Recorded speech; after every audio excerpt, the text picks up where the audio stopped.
What's up guys, welcome to your 10th 3D Studio Max tutorial, and in this tutorial I'm going to be talking to you guys about editable objects and sub-objects. Now we already created one type of object, and let's go ahead and let me demonstrate that, just like a basic sphere or something. And what these basic geometric objects are called, they're called parametric objects, and that's all we've been creating so far. So if you're wondering why they're called this, well, if you go in this modify panel, how you edit these objects is basically through parameters like radius or segments, hemisphere, slices, but it doesn't really give you a lot of control over each one of the individual points like this one up here. We can't really grab one of these points and stretch it out, not with parametric objects at least.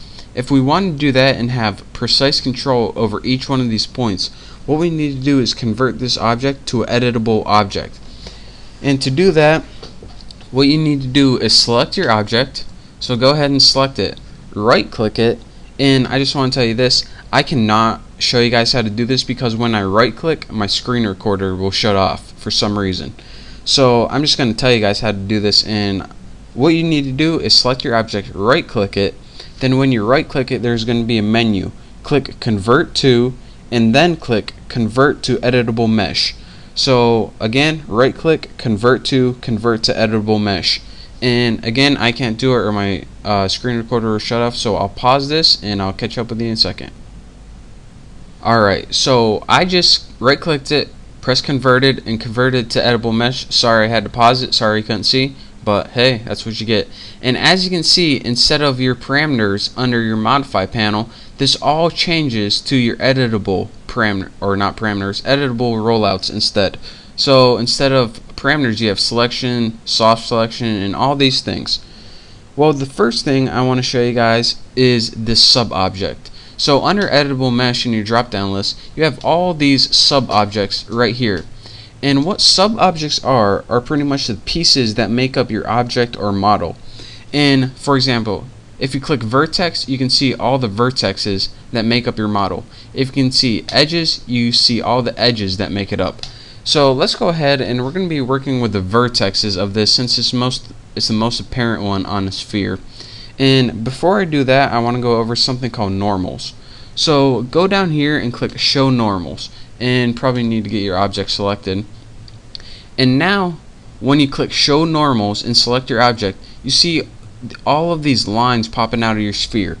What normals are is whenever you're working in editing in editable mode, you can sometimes get twisted up and you can't really tell what side's the face and what side's the back. So what normals do is they show you what side the face is. So these normals are lines that always point away from the face. So if you don't see a line, you don't see the face.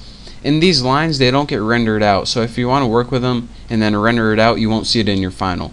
But I usually work with them off unless I get twisted up. So that's a real quick tutorial.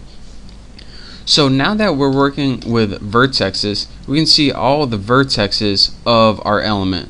So we can edit each of these vertexes just like we would any other, part of our element. So let's go ahead and click like select and move tool or something, and we can go ahead and grab a vertex and move it up just like that. So again, just like I said, instead of having parameters to the whole thing, we can work with these individual points just like that. And we can anything that we could do before, we can do these individual points. And that brings me to my next, click away from that, you can leave that pointing up if you want. So that brings me to my next topic, and that is what is called soft selection. You can see soft selection over here, and it's really useful when you're working with individual points. So let me actually spin this around so we can work with the other side. What soft selection does is it allow you to work with surrounding points. So instead of just working with a vertex and getting it pointy all the time, it gives you a more natural way of working with points. So let's go ahead and use soft selection, and I'll tell you guys what this means. The edge distance is pretty much the range of what you're going to be working with. So go ahead and move that up to, actually we probably need to select something first. Move that up to like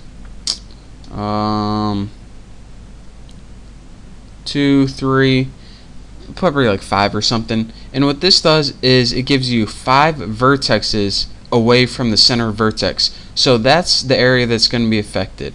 The fall off we don't really need to know. The fall off is pretty much the region, spherical, and the pinch is pretty much, you can see here. Let me go ahead and apply a transformation real quick. And as you can see, instead of just a huge whomping tomping point, we get this nice, more natural pull out with a soft selection. So we can go ahead and move this selection around, and now that you see what soft selection is, instead of just working with a single vertex, let me see if I get a good angle right there. Now I can go ahead and explain the rest of these parameters. The pinch, and I guess it's easier just to look at this little chart right here. This chart is a preview of what your soft selection is going to do. The pinch is pretty much the pointiness of your soft selection. So if we increase the pinch, it'll increase the pointiness. Let's bring that back down to 0. And the bubble is the roundness. So if we increase the bubble, it increases the roundness. So let's go ahead and bring that back down to 0. And now let's work one with a high pinch. So I'm going to make a pointy, probably somewhere about 71 right there. And now let's go ahead and pull out one with a pinch. So go ahead and select a vertex and pull out one, and as you can see, this one is a lot more pinched than the other one. So that is pretty much why soft selection is useful. So again, instead of working with individual points, you can work with soft selection and select a range of vertexes or points, and this gives you a more natural way of working with objects. Again, pinch is the pointiness, bubble is the roundness, and I guess that's it for this tutorial.